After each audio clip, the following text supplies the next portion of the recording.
In this video series, we'll delve into the biblical timeline of history.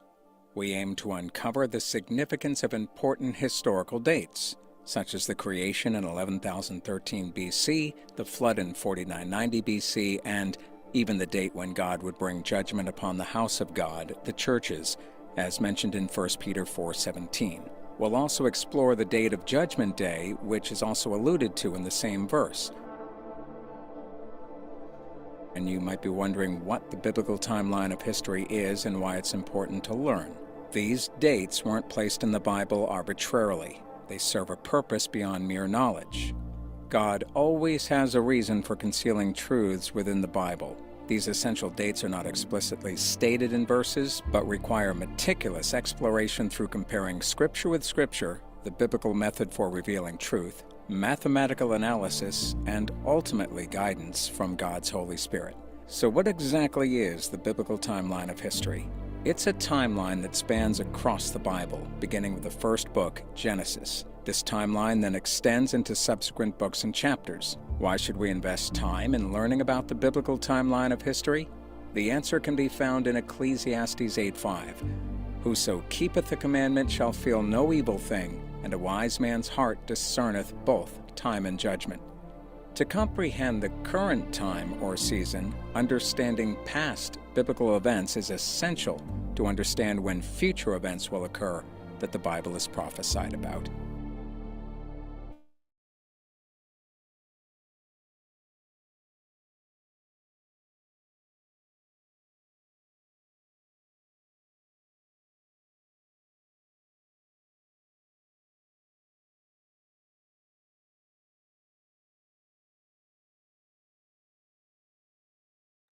Oh, sorry, I was muted. Welcome back, everyone. This is another episode of the Biblical Timeline of History.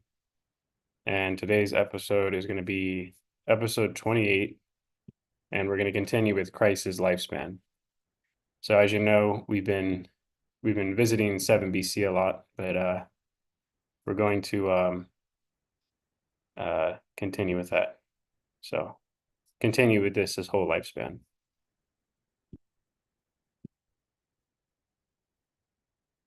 If you give me 1 second. Okay. All right. So we'll proceed.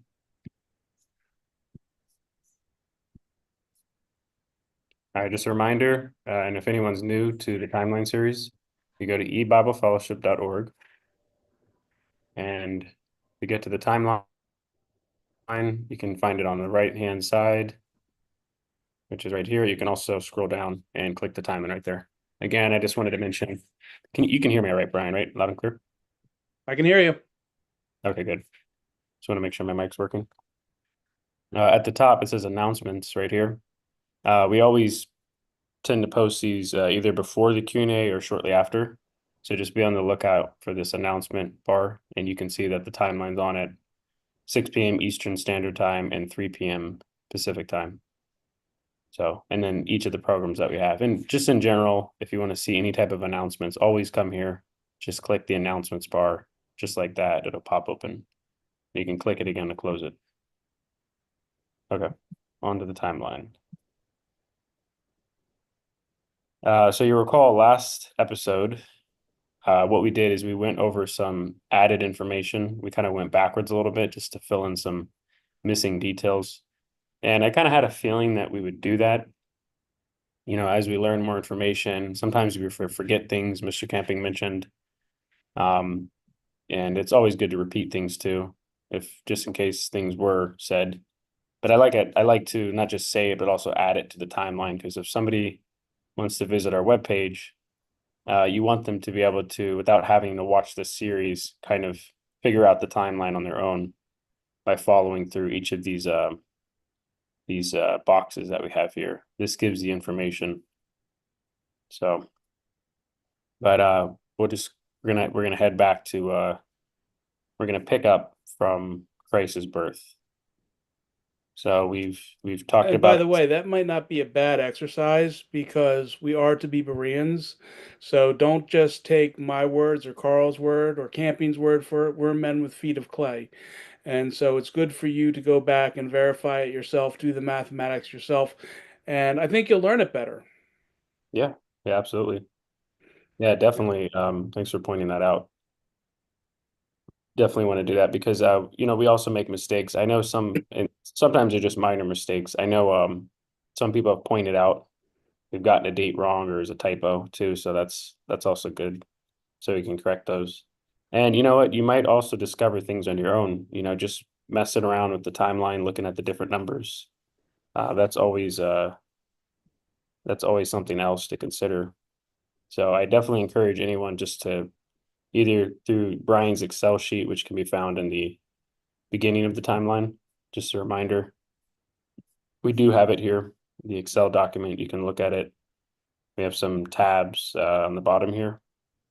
So if you're just like a numbers person and you kind of want to get right to the data, it's right here. If you're like me, and if you're a visual learner, you kind of want to see it laid out visually, and it kind of helps to it shows something different that numbers don't always show. So you can use them in conjunction with each other.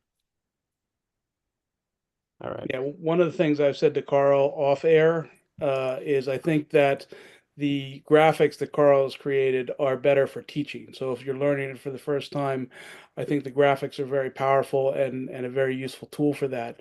If you want to study and learn something that's never been discovered yet, I think that the spreadsheets are more useful for that type of thing. Yep. Yeah, and we've gotten emails of people asking for the Excel document. So some people do prefer. It seems like they prefer just looking at the numbers, uh, which is good. And they, like Brian said, this is good for teaching. So, anyways, let's go ahead and move on. We've mentioned this error before, and it's in red because we're not really certain where exactly to lay out Ezra, Nehemiah, and Esther in this timeline. So it's a 490-year period from when we believe the temple was completed in 491. And the Bible only gives us a few of these dates, like 490, 489 BC. You can kind of figure out some of this, but as soon as you get to when they had put away strange wives in Ezra 10, this is pretty much the farthest it takes you. So we're still we're hoping to actually come back to this era to fill in these dates. However, we don't need it to continue on the timeline because it's not always a straight trajectory. Trajectory. We saw with Christ that the 50 Jubilees, right? So if we open this up, we'll see the 50 Jubilees pop up. We saw that we could just take the time path from the crossing of the Jordan to the Promised Land all the way to Christ, and that takes us to the era of Christ. And there's other time paths that do that. So we don't necessarily just have to go straight down, but it would be nice to kind of come back and fill that out. So with that said, we'll go ahead and For the record, that's something that Camping's never covered in any of his books, or at least I've never come across it in any of his books. And so it's something that still has yet to be discovered. It's something that Carl and I are working on behind the scenes, and we'll present it as soon as we learn something significant and can present it in an intelligible way. Yeah, and also Chris, I know he's trying to figure it out as well. So Mr. Camping did give secular dates, but we don't want to rely on that because that's not always trustworthy.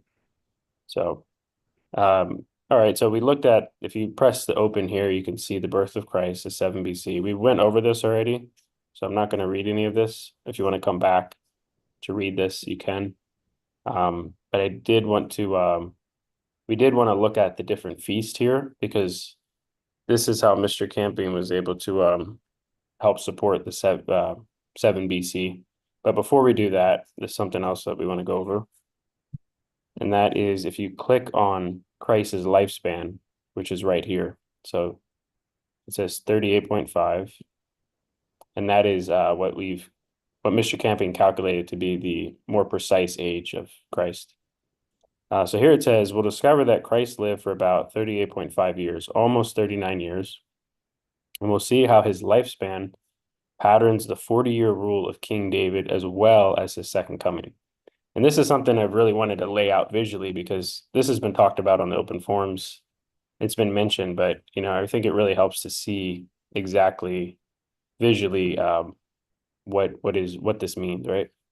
But before we go into that, I just want to again mention with the King's timeline, we had visited the accession versus non-accession system. I'll just go there real fast just to show that.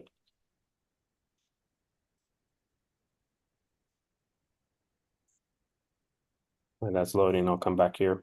Oh, looks like it's done. So there's three terms for the yellow, and that's accession, non-inclusive, and actual years, right? Versus non-accession, inclusive, and calendar years.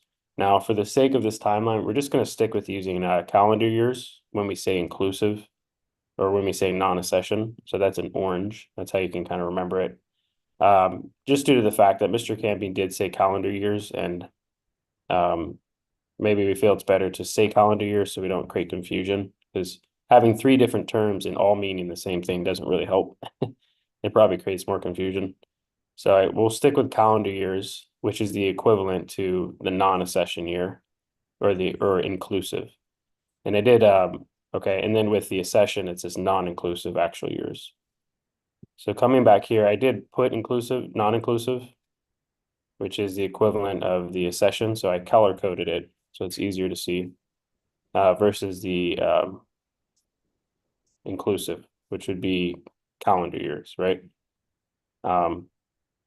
So I just wanted to explain again, when counting, one thing to point out is the reason why they call it inclusive, because it means to include.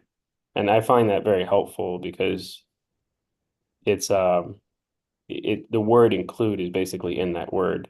And so when you look at the King's timeline and we see like, Can you scroll back up to the week? yeah, Just go over that real quick, just as a refresher. sure. So we've mentioned this before that there's two ways to count a week. If today's Sunday, which it is, and somebody asks you, hey, what's 7 days from today? Right? We generally don't count the day we're on. We count we count the next day, right? We start with Monday. So we do 1, 2, 3, 4, 5, 6, 7. We land on Sunday. With the calendar years, right? We actually count the current day we're on. So it's the equivalent of, if you're using years, you count that year as 1 year. So a good example of this would be May 21st, 2011. If you use a calculator and you go from 2011 to 2033, right? That's 22 years. But a calculator doesn't count 2011. It actually goes to 2012. And so this would be the equivalent of this type of count, where you don't count the year you're on. But you can make the argument, well, wait a minute, 2011 had 7 months of judgment, about 5 months for salvation up until May 21st. And then you had a remainder of 7 months. That would have been the judgment period. And so it's actually, you can see why it's also biblical to actually count 2011 as one of those years. And so if you want the calculator to do that, you actually just have to backtrack 1 year. So it won't count 2010, it'll count 2011. And there you get 23 years. So that's why we say 22/23. It depends on the count. So it's the same thing here. You count that actual year. So this Sunday would be the equivalent of 2011. You count that year, you count that day. And so you end up getting one more. You get 8 instead of 7. Both are legitimate. So as a reminder, I'm mentioning this because you'll see why you'll need to understand this with this next graph. Well, can I just show my screen real quick? I just want Sure. to share something real quick.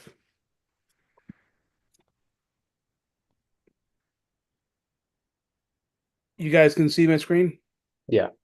Okay. So on the left here, we have 2 Kings 9:29. In the 11th year of Joram, the son of Ahab, began Ahaziah to reign over Judah. So here it says the 11th year, and over here on the right in the yellow, it's 2 Kings 8:25. And in the 12th year of Joram, the son of Ahab, king of Israel, did Ahaziah, the son of Jehoram, king of Judah, begin to reign. So Here it says the 11th year, here it says the 12th year. And this serves a couple of purposes. One, it allows critics of the Bible to dismiss it as scribal error, or, I mean, it doesn't truly give them the right, but in their minds, it gives them the right to dismiss it and say scribal error and God didn't write the Bible and whatever. But to the true believers, this gives us allowance to use both versions of counting the calendar because God uses both ways himself. And this is an apparent contradiction. It's not a true contradiction. Anything you want to add to that? No, yeah, I was just saying this is a perfect example of understanding that a session versus non-accession or calendar versus actual is biblical. It just proves that it's biblical when you understand that truth. So And that's important for this next part because do you want to go to the King's timeline and just show that real quick? yeah. So it's right here. You'll see we have the accession count and the non-accession. So King Saul, his first non-accession, or which we can also call calendar year, right? You count that very first year. So he could have reigned for a month, 2 months. It wasn't a complete year. Whereas this next year would have been his first full complete year. So some people might argue, well, you start to count here because that's his actual first year of counting. Whereas this, he could have only reigned like a day or a month or a week. But he still ruled at least some part of that year. So we're actually going to see this here. So we have to mention this again. So the calendar is missing the year 0. So 1,000 years from 971 BC lands you in 29 AD, but you have to add 1 year since the Gregorians didn't add a year 0, or you'd be missing a year of history and you get 30 AD. So you can do the math here. We'll just put that in calculator. You'll see here we have to add the 1. We'll get exactly to 30 AD, right? Now, if you count inclusive or calendar years, right? It means to include. That means you count the year of 971 BC as the first year rather than starting the count at 970. So, here, using this example, we added 1 to get to 30 AD. This is exactly 1,000 years from this date. However, if we wanted to actually count this year, we've already explained, in order for the calculator to actually count it, you have to actually backtrack just 1 year. It'll count 971 as the first year, and you get 29 AD. So in this instance, depending on the count, you can get 29 or you can get 30, right? And that's the difference between the two different types of counting. Both methods, as it says here, are legitimate ways of counting, and we've seen this with the King's timeline. All right. And then I'll show you here, if you click this no year 0, you'll see right there, between 1 BC and 180, you can fit in a year 0.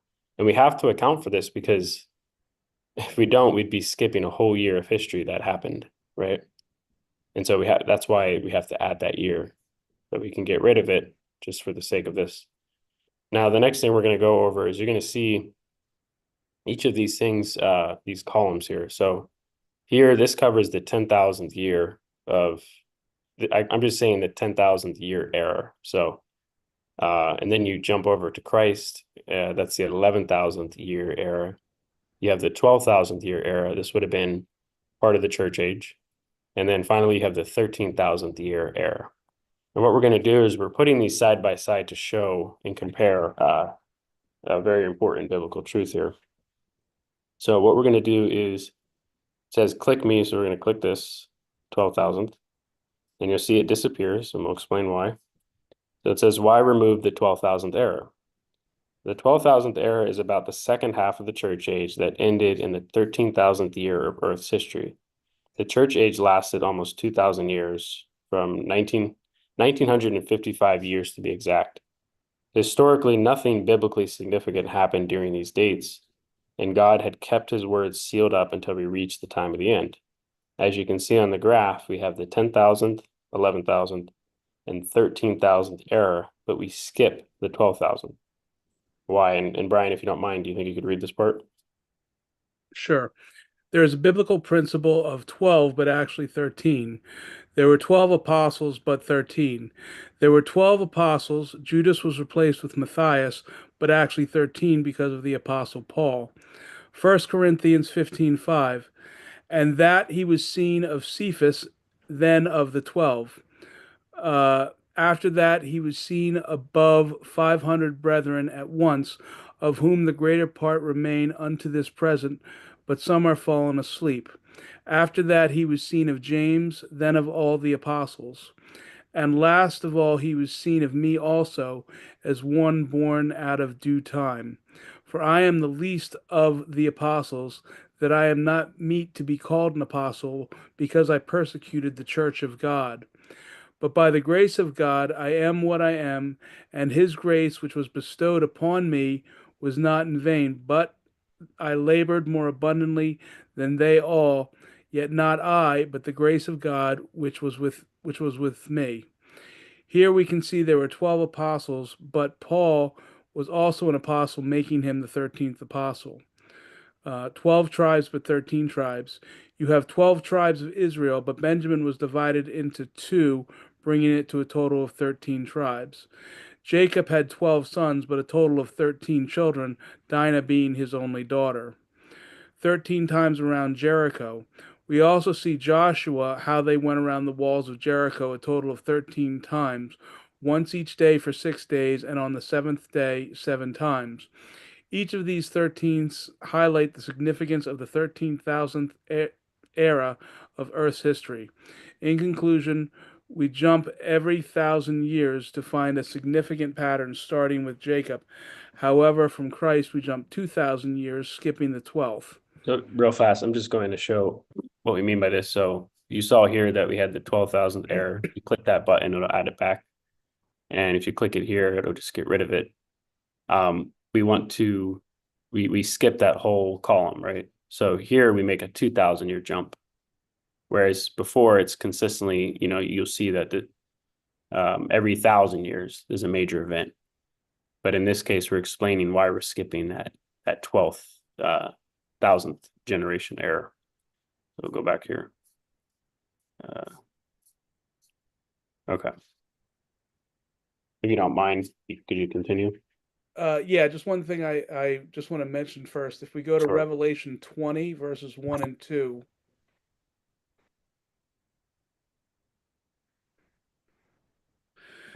And I saw an angel come down from heaven, having the key of the bottomless pit and a great chain in his hand. And he laid hold on the dragon, that old serpent, which is the devil and Satan, and bound him 1,000 years, and cast him into the bottomless pit, and shut him up, and set a seal upon him, that he should deceive the nations no more, till the 1,000 years be fulfilled, and after that he must be loosed a little season. Now this is talking about the corporate church age, and of course we know that the church age began around 11,000 years. So if he was bound 1,000 years, if it was literal, then that means around the 12,000 year mark, that's when the corporate church age would have ended. But God extended it another 1,000 years into the 13,000 year era. Yep. So Yeah. sorry So about that. I just wanted to. no, I'm glad you included that. Yeah. So it's 12, but actually 13. That's the idea. Okay. So you told me to read? Sure, you could continue. Yeah, if you don't mind. Okay. Why 2,000 years? 2,000 breaks down to 40 times 50. 40 is the number of testing, and 50 is the number of for the Jubilee year. So again, I Christ, just want to mention the reason why we're saying 2,000 is because we're skipping 11,000. We're going 2,000 years into the future. So go ahead. You can continue. okay. 2,000 breaks down to 40 times 50. 40 is the number of testing, and 50 is the number for the Jubilee year. Christ was born on a Jubilee year. Every 50 years is a Jubilee year. We saw the 2850 Jubilees time path that takes us to the birth of Christ. We also see in the following verse, Christ is associated with the number 50. John 8:57. Then the Jews said unto him, Thou art not yet 50 years old, and hast thou seen Abraham?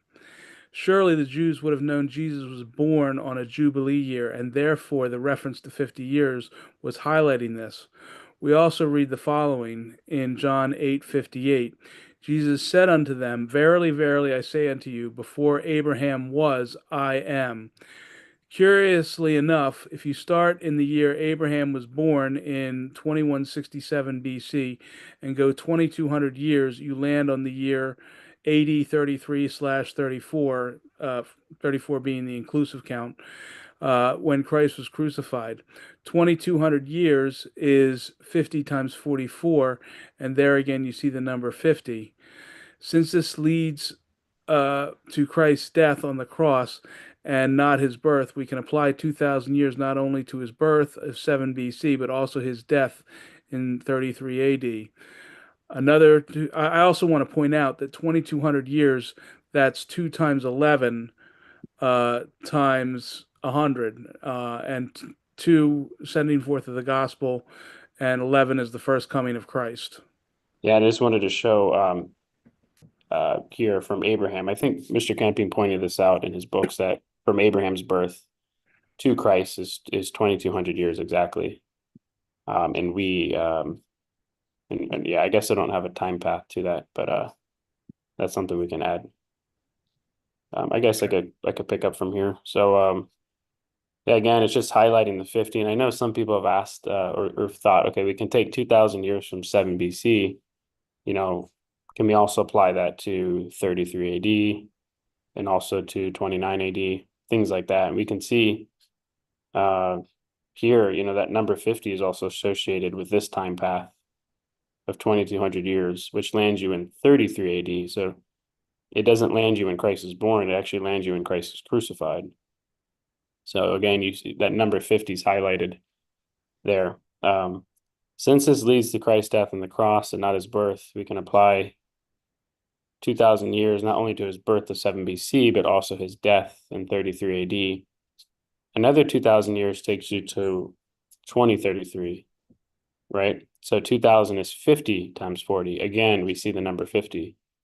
So if you actually add up the total, so from Abraham to the cross and then from the cross to 2033, it's 2,200 years, and then the other 2,000 years. It gives you a total of 4,200 years from Abraham to 2033. And we've seen on the timeline from his birth, and we could actually go to the cross, which is right here.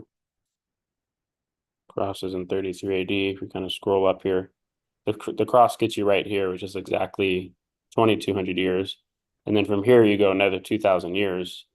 And that lands you in 2033, which totals 4,200 years. And if you look at the breakdown of 4,200 years, what do you find? 50 times 84. 50, again, is the number for the Jubilee. 84 is the number for tribulation.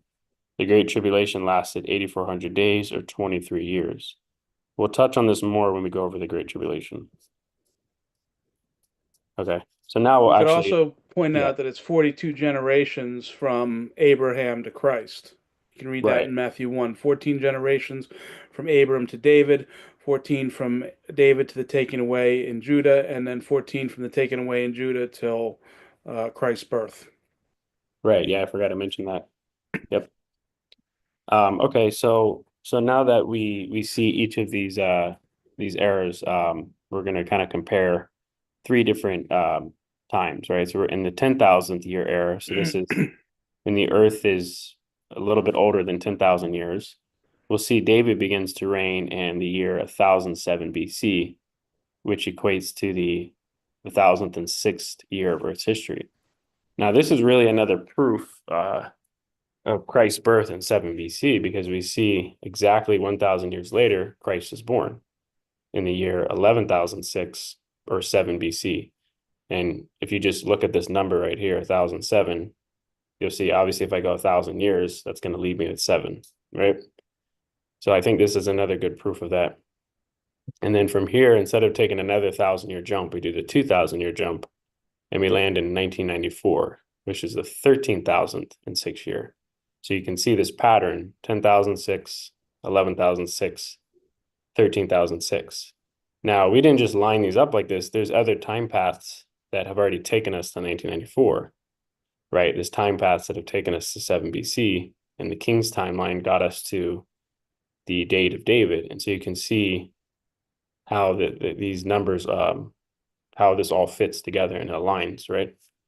And each year, the following years correspond with each of these following years. So David's first accession year, his second non-accession would be 10,006 BC, and that would be 1,000 years later would be 6 BC, and that would equate to 3,000 years from this mark. 2,000 from this mark would land you in 1995. And so not that 1995 is significant, but the dates that are significant would be these highlighted in green. So that's why they're highlighted in green. And so you can kind of just compare each of these. And so we're following this pattern, right? You've heard Chris mention this, I'm sure, on the open forums in his studies, is we're following the pattern of Christ's first coming with his second coming, but it's also following the pattern of King David's reign, and he's a picture of Christ, right? And so if we scroll down, we get to past, we go from 1 BC to 1 AD. They skipped a year 0. And we'll see the next significant lineup we have is 971. So this is when Solomon laid the foundation of the temple, which No, that's was, when Solomon became co-regent. sorry, it's when he became co-regent, but yeah, you're right. It's when he became co-regent, I'm sorry. 971, which is 10,042. And exactly 1,000 years later, you land in 30 AD, which is 11,042. And then if you start from here and you go 3,000 years, that takes you to 2030. Or if you start from this point, you got to go 2,000 years. That takes you to 2030. Right? Now, what is 30 AD and what is 2030 AD? Well, 30 AD, we don't really see that highlighted in the Bible, but we do see 29 AD highlighted. And just to show this on the calculator, if you do 971 plus 1,000 years plus one more year, because we got to count the no year 0, we get to 30 AD. So it's exactly 1,000 years. However, the reason why we can say 29 AD is because we can count calendar years, also known as inclusive, right? We count 971 as that year, right? So 971. So the way to do this on the calculator is, again, you just backtrack 1 year, which is right here. So the calculator will automatically count this year as 1 year, right? It skips this year and it goes to the next. So 971 will be included in the count plus 1,000. And then you have to add 1 for no year 0, and you land in 29 AD. So counting this year, 1,000 years later, will land you exactly in 29. And so this is why we say calendar versus actual, or inclusive versus non-inclusive. Depending on the count, it can be 29 AD or it can be 30 AD. And the same applies to 2029. So 29, exactly 1,000 years later, lands on 2029. 2,000 years later. Yeah, 2,000 years later. But these have to be counted with calendar years, right? Inclusive years, if you don't remember what that means. Yeah, so that's that. And then the same would apply if we know what happened in 971. Solomon began to co-reign. We know what happened in 29 AD. That's when Christ began his ministry, right? He was baptized. John the Baptist baptized him in the water. And that's when he began his 3.5-year ministry. So in order to follow this pattern, it's possible that something may occur in 2029 because it would complete this pattern, just as we saw this pattern completed, right? As soon as we hit 1994, this whole pattern was fulfilled, right? Well, the date of 971 has already passed. The date of 29 AD has passed, but this date has yet to pass, 2029. So could there be something significant in the year 2029? We don't know for sure, but it is very interesting because it does mark something significant. And we can see this out of these 40 years, there's 3 significant dates. You know, you got when David began to reign, when he began to co-reign, and when he died. Same thing with Christ, when he began to reign, when he was born, when he began his ministry, and when he died on the cross. And we know that 3 is the purpose of God. So it's very fitting to see 3 different dates. And so I think it would be very fitting to see something major happen in 2029 because it would fulfill this pattern. Right. And then finally, when David dies in 967, if you go exactly 1,000 years, you land in 34 AD. And again, from this point, you go 2,000 years, 2034, or if you start from here, it'd be 3,000 years, right? You'd land in 2034, right? Now, again, just like up here, we count inclusive. So if you count this year, 967, then you can land on 33 AD. If you don't count this year and you go to the next year, you'll land on 34 AD. So depending on the count, it can be 1,000 years depending on the count either way. And that's the difference between the two dates. So that's why, again, we say 1,000 years from 33 AD is, sorry, 2,000 years from 33 AD is 2033 AD, right? But we have to count calendar years, right? In order to arrive at that. If we count starting with the very next year of 34, eventually making our way down, we would land on 2034, right? So we have to count 33 AD as one of those years, right? And so again, we see we have yet to see this pattern completely fulfill itself. So 967 has passed, 33 AD has passed, and this would be the final date to fulfill this pattern would be 2033. After that, there's nothing else. You know, David's rule ends in 967. He dies this year, right? And so this is why I think that, you know, this pattern won't occur again for a very long time. I think it might be 1,000 years in the future. I'm not sure, to see this type of lineup. So it's very, very interesting to see this, and it quite possibly could be a proof that 2033 is the finality because it completes this pattern. Okay. Before we move on, just one other thing I want to just Yeah. talk about real quick. Could you go back to the graphic? Yeah. You might be wondering, because we know that David is often a picture of Christ. So why are we going from when David became king as opposed to David's birth? You know, because it's not going from David's birth to Christ's birth. It's going from David became king to when Christ was born. And the answer to that is in John 18:37.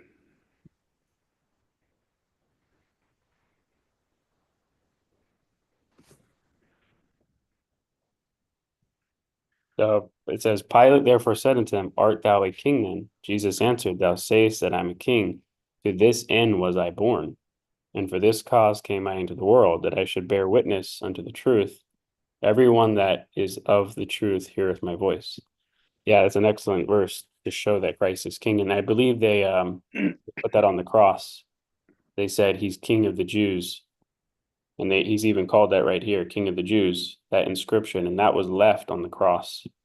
And I believe the whole reason why Herod wanted to kill Jesus was because you remember how they were troubled by his birth? Where is that at? That's in Matthew, right? Then in Matthew, Brian? Where they were troubled. Yeah, they were Oh, troubled Herod. by his Yeah, that birth. would have been in Matthew, either Matthew 1 or Matthew 2. Give me a second and I'll look it up. Oh, if you want proof that David was 30 when he began to reign, that's in 2 Samuel 5:4. Okay, I'll pull that up. So yeah, right here you could see that he was already being referred to as the King of the Jews, and this is when he's born. You know, where is he that is born King of the Jews? So he's already being likened to a king when he's born.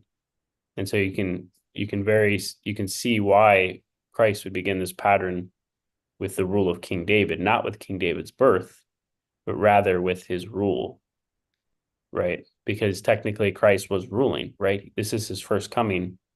And even though he's not ruling this, but you can see how it parallels, that language parallels with David being king.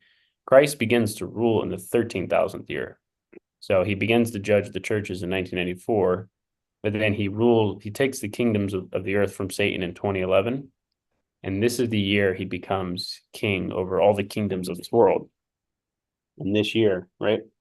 Yep. And then, right, so he does reign the earth beginning here all the way until 2033. So there reigns in each of these periods of time. In a sense, right? Christ's first coming is he's likened to a king. Mm-hmm. And the verse you were looking for is Matthew 2:3. Yeah. Right. He's born King of the Jews. Yeah, I'd found it. And so this is why Herod wanted to put him to death, because if somebody's born a king, it is a threat. It's a threat to his kingdom. You can definitely see a parallel with that. Okay, so yeah, I hope that explains or helps to see visually why we compare Christ's first coming with his second coming, and furthermore why we compare it with King David. And this also at the same time proves, I think it's another proof that Christ was indeed born in 7 BC, because it lines up exactly when King David began to rule, and also in 1994, which was also a jubilee, right? These are each jubilee periods, right? And so it fits very, very well. And we haven't gotten into 29 AD or 33 AD, but this would also be a proof for those dates, because we can see how this lines up and these line up. Now, the only reason it doesn't line up perfectly is because it's a different count when you get to once we get past 1 BC and 1 AD. In this case, we count in calendar years, right? So we count that actual year. So that's just how God set it up. And I think the reason why we see this pattern, some people might think, oh, it'd be nice to see a perfect alignment like this. I believe the reason why we don't see that here is because of this idea of remember Paul was beaten with 39 stripes, right? But the limit was 40 stripes, right? So it's 39 actual stripes, but 40 stripes was the limit.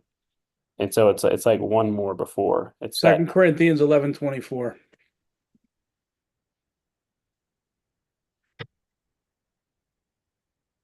of the Jews 5 times received I 40 stripes, save one. Thrice was I beaten with rods, once I was stoned. Okay, yeah. So yeah, we see here 40 stripes, save one. So it's 39 stripes, right? And that's that pattern. If you actually count from 1994, we can do this right here. If you don't count 1994, we'll see how many years you end up with. So you start here with this first year. We're not going down, we're not counting 1994. We start the count here, and we land, once we get to 2033, we land in the 39th year. You see that? 39th year. However, if we do count 1994, which would be the non-accession year in this case, right? Even though Or this the is a inclusive year, or the calendar year. calendar year, right?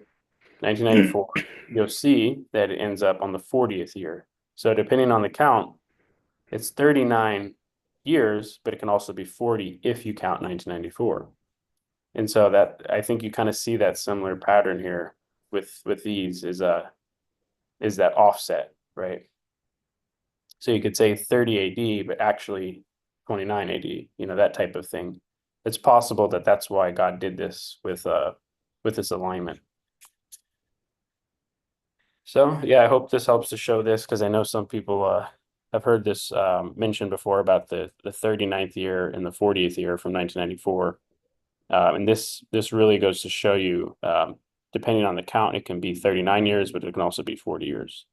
And again, it's interesting to note, God did give this law that a man was to not be beaten above 40 stripes. And if we go to, where's that found on the Old Testament? Give me a second. Oh, Deuteronomy 25:3. okay. So Deuteronomy 25:3, 40 stripes he may give him, and not exceed, lest if he should exceed and beat him above these with many stripes, that then thy brother shall seem vile unto thee. And I believe if you look up that word vile, I believe it's forgot what that was, 7034. It's the word for despised, right? Lightly esteemed. And I think the idea is you're being treated less than human. It's a cruelty, right? You're not being treated with and if you compare that with for example in Isaiah 14. It mentions when Satan's fallen, right? This is referring to May 21. It says, let's see.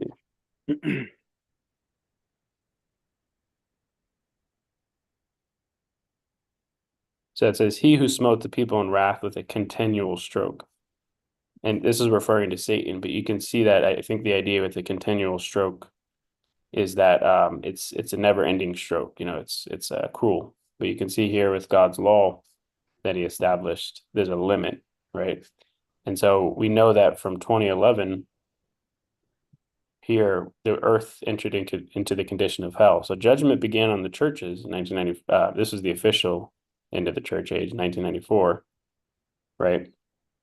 But we see that once we get to 2011, that's when judgment began upon the whole world, and those stripes have continued. And so, you know, it's interesting that there's 40 stripes, but you also have 40 years until you get to 2033.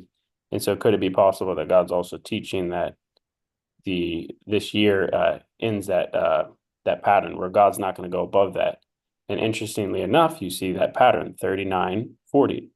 So 40 stripes, he can't go above 40 stripes, but he's actually giving 39 stripes, you know, depending on the count. And this also might be another proof of 2033, because going beyond 40 stripes, you know, God set a law, right? So it seems like this would have to be the end for Judgment Day, is because of that principle. But yeah, that pretty much covers that as far as that. So One other thing, could you just go back for a second? yeah. One thing I just wanted to mention too, go back up to the top. We know that if you read 2 Samuel 5:5,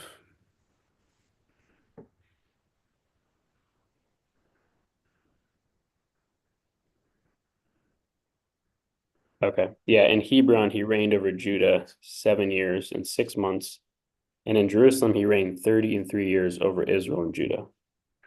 and if you go back to the chart, yeah. Mm-hmm.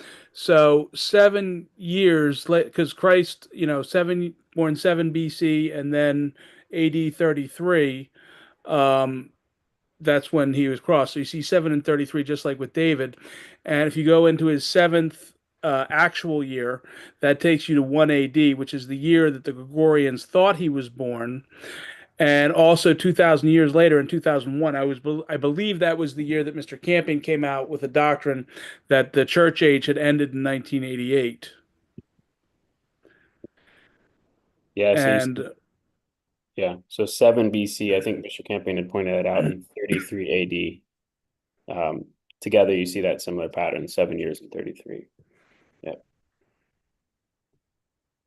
Mm-hmm.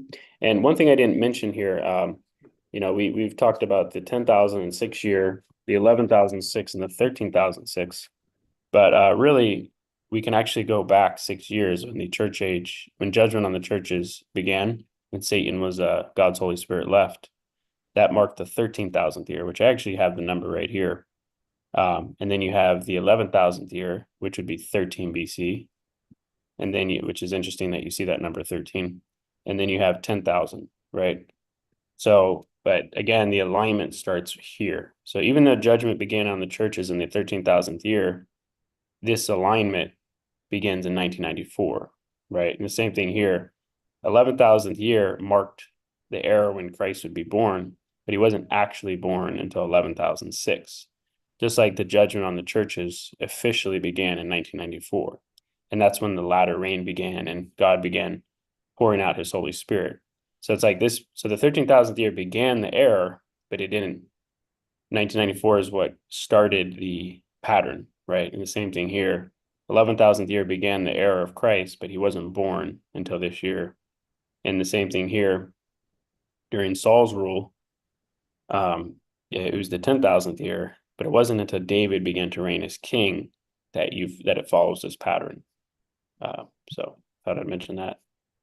We don't really have too much time left. We were going to mention, if you go back to the birth of Christ, we were going to get into these feasts.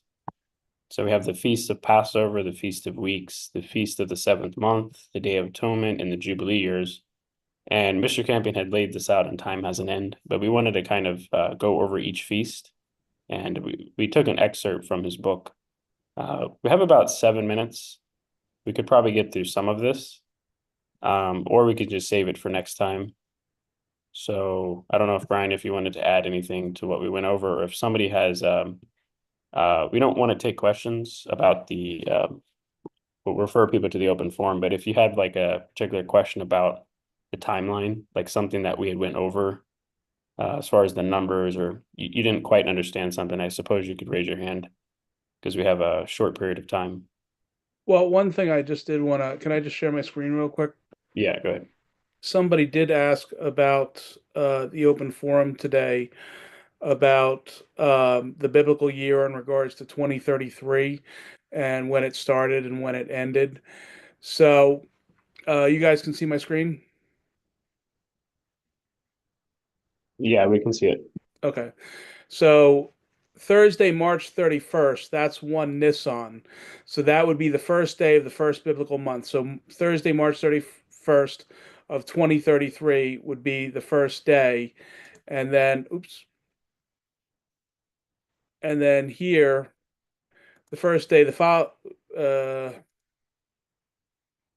you can see this is the first day of the following year. So the last day would be Monday, March 20th of 2034.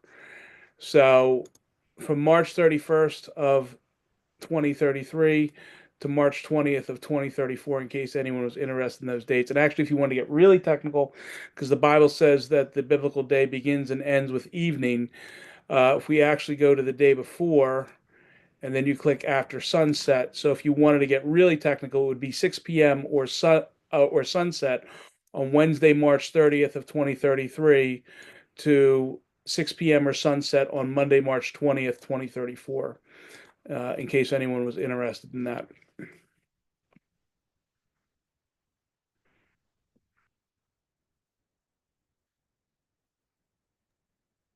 Thanks for sharing.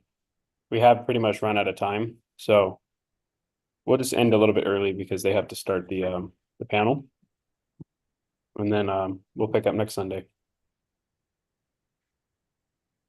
Yeah, thanks for joining. Thank you.